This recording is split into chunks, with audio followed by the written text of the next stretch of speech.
بسم الله الرحمن الرحیم. الدرس العشرون شلم درس دی التسامح. تسامح څه ته وایي؟ یو بل بخښلو ته وایي، یا یو بل ته چې د یو څه نه تیریږي. الاسلام دین التسامح. دین اسلام چې دی دا د هغه دین دی، د تسامح دین دی، د عفو او بخښلو دین دی، یو بل ته له تیریدلو دین دی. الاسلام دین التسامح والمسلمون متسامحون، او مسلمانان چې دي هغوی یو بل ته بخښنه کوي، فيما بینهم په خپل منځ کې، فی جمیع الحالات په ټولو حالتونو کې، فی الغضب په غوسه کې، والحزن خفګان کې، والفرح او په خوشحالۍ کې. یقال ویل کیږي انه كانت لعلي بن الحسين جاریه، د علي بن الحسين لپاره یو هغه وه، وینځه وه. جعلت یوما، یو ورځ داسې شوه چې تسکب علیه الماء، په هغه یې اوبه اړولې، لیقوم للصلاة چې مانځه ته جګ شي.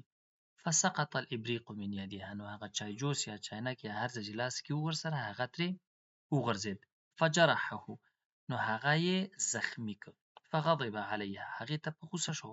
فقالت الجاریه، نو وینځې وویل ان الله تعالی یقول، الله تعالی فرمایي والکاظمین الغیظ، او هغوی چې غوسه پټوي. فقال لها، نو ورته ویې ویل انی کاظم غیظی، زه هم خپله غوسه پټوم یا همداسې پرس کومه. قالت، ویې ویل والعافین عن الناس، او هغوی چې خلک بخي. قال لقد عفى الله عنك، الله درته بخښنه وکړه. قالت، هغې وویل والله يحب المحسنين، او الله تعالی نیک خلک خوښوي. قال، هغه ورته اذهبي فانت حره لوجه الله، ته لاړه شه بس د الله لپاره چې دی نور ته آزاده یې. راځو د الفاظو معناګانو ته. التسامح العفو والتساهل، آسانی کول، نرمی کول او بخښنه کول. الفرح خوشحالي. السعاده. الکاظمین الحابسین، یعنی چې عمل ته پټه ساتي. الابریق اناء الماء، د لوښی د اوبو، که هغه لوټه ده، که هغه عموما چایبر او چاینک او دې شیانو ته وایي. حره آزاده. الغیظ الغضب غوسه. جاریه خادمه یا وینځه، دلته خادمه لیکلې خو همغه هدف دی. جعلت بدأت شروع شوه. تسکبو تصبو اړوي. لوجه الله طلبا لرضا الله، د الله د رضا لپاره. التدریبات. التدريب الأول، أجب عن الأسئلة الآتية، لاندې سوالونه جواب کړئ. هل الإنسان يعيش في حالة واحدة؟ آیا انسان په یو حالت کې ژوند کوي؟ لا، في حالات مختلفة. هل الناس يخطئون؟ آیا خلک غلطیانې کوي؟ نعم الناس يخطئون. ماذا كانت تفعل الجارية؟ د غلام یا وینځې څه کول؟ كانت تصب عليه الماء، په هغې اوبه اړولې. لماذا غضب علي بن الحسين على الجارية؟ علي بن الحسين په خادم یا وینځې ته ولې په غوسه شو؟ ځکه چې هغه باندې اوبه اړولې او لوښی پرې خطا کړ او زخمي یې کړ. جرحه. التدريب الثاني، ضع علامة صحيح أمام العبارة الصحيحة وعلامة خطأ أمام العبارة الخاطئة. د صحیح سوال مخکې صحیح او د غلط مخکې کراس نښه کېږي. الاسلام دین التسامح، صحیح دی، اسلام د بخښنې دین دی. الانسان یعیش دائما فی حالة واحده، انسان همیشه په یو حالت کې ژوند کوي. غلط دی، کله ښه وي، کله خراب وي، کله مریض وي، کله جوړ. كانت جاریة علي تسکب علیه الماء، د علي وینځه چې وه هغه باندې اوبه اچولې. بالکل صحیح دی. انکسر ابریق الماء فی ید الجاریه، د چایجوز د اوبو چې و هغه د خادمې یا د خدمتګارې په لاس کې مات شو. غلط دی، مات نه شو، ترې ښویه شو، وغورځېده. التدريب الثالث، استعمل الكلمات الآتية في جمل مفيدة، لاندې کلمات په ګټورو جملو کې استعمال کړئ. جاریة خادمه. كانت جارية لعلي بن الحسين، د علي بن الحسين یوه جاریه یا خادمه وه. تسکب، كانت الجاریة تسکب الماء على علي، خادمې په هغه باندې علي باندې اوبه اچولې. المحسنين ان الله يحب المحسنين. انا عندي ابریق في البيت، ما سره کور کې چایبر یا چاینک یا د اوبو لوښی دی. التدريب الرابع، اقرأ الجمل التالية، لاندې جملې ولولئ. ولاحظ ما تحته خط، دلته اوس خطونه شته کنه. جمع المذکر السالم دی. ګوره جمع المذکر السالم هغه جمع مذکر سالم دی چې مفرد لکه مسلم دی. مسلم په عربي کې یو مسلمان ته وایي کنه، موږ ورته مسلمان وایو، عربي کې ورته مسلم وایي. دا چې جمع کېږي الف اخر کې واو نون او یا هم یا نون راځي. المسلمون متسامحون، مسلمانان جمع ته او په واو نون او یا نون سره دي. متسامحون بخښونکي دي. الکاظمین الغیظ هغوی چې غوسه پټوي. والعافین عن الناس دا وګوره دا ټول چې دي جمع مذکر سالم دي، هغوی چې د خلکو ته بخښنه کوي. التدریب الخامس پنځم تمرین زد واوا او نونا او یاء ونونا فی آخر کلمة کما فی المثال.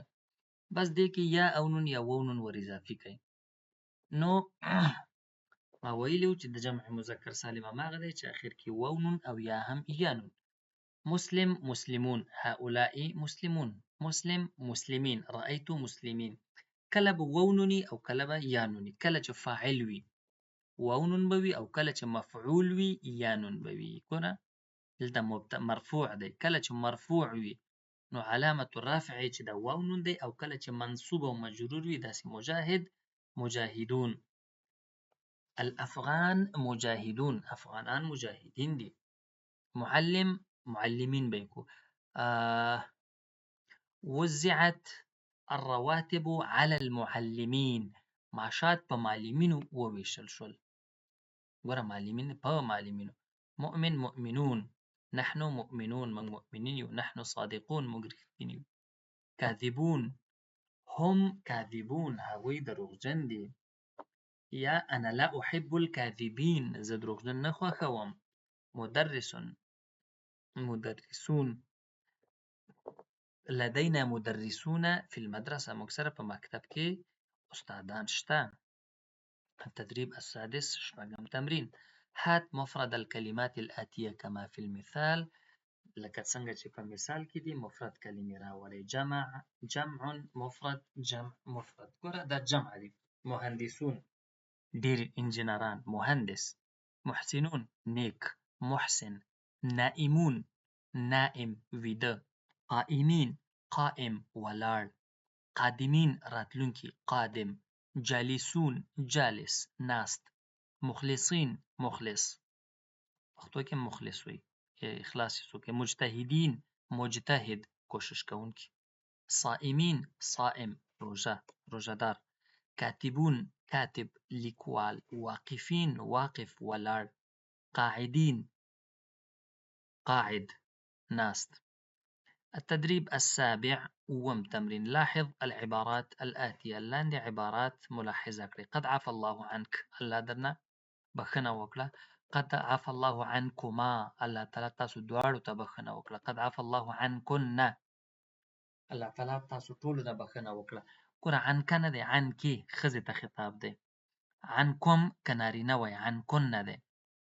یعنې کله چې کاف الخطاب راځي او نارینه وي نو ورته وایو عنکا، که ښځه وي عنکې. او عنکما نارینه او ښځینه دوه کسان چې وي دواړو ته راځي. که نارینه ډیر وي بیا ورته وایي قد عفى الله عنكم، او که ښځینه وي قد عفى الله عنكن. التدريب الثامن اتم تمرین لاحظ علامة التنصيص، دغه نښې ګورو. والکاظمین الغیظ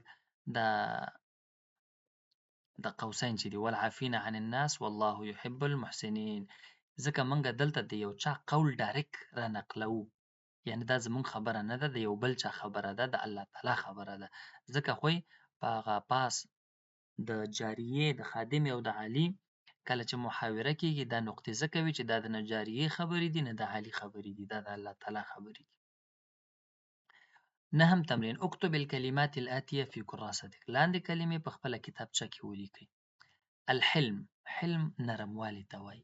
الرحمه پښتو کې. اللطف لکه لطف همغه نرموالی دی. الحکمه پښتو کې هم حکمت دی، دا ټول نو اسانه دی. ابتسام پښتو کې هم لکه چې مسکا ده کنه، څوک چې مسکا کوي ابتسام. الانتقام پښتو کې هم انتقام دی. تقریبا دا ټول الفاظ همغه عربي او پښتو یو ده. راځو الواجب المنزلي اكتب الآية الآتية في كراستك واحفظها، لاندې آیت په کتابچه کې ولیکئ او حفظ یې کړئ. الذين ينفقون في السراء والضراء والكاظمين الغيظ والعافین عن الناس والله يحب المحسنین. دا به په یاد کې او په کتابچه کې به ولیکئ. نو دا و شلم درس. 21م درس به بیا په بل درس کې ووایو. والسلام علیکم ورحمة الله وبرکاته. که کومه پوښتنه لرئ نو کمنټ کې مطرح کړئ.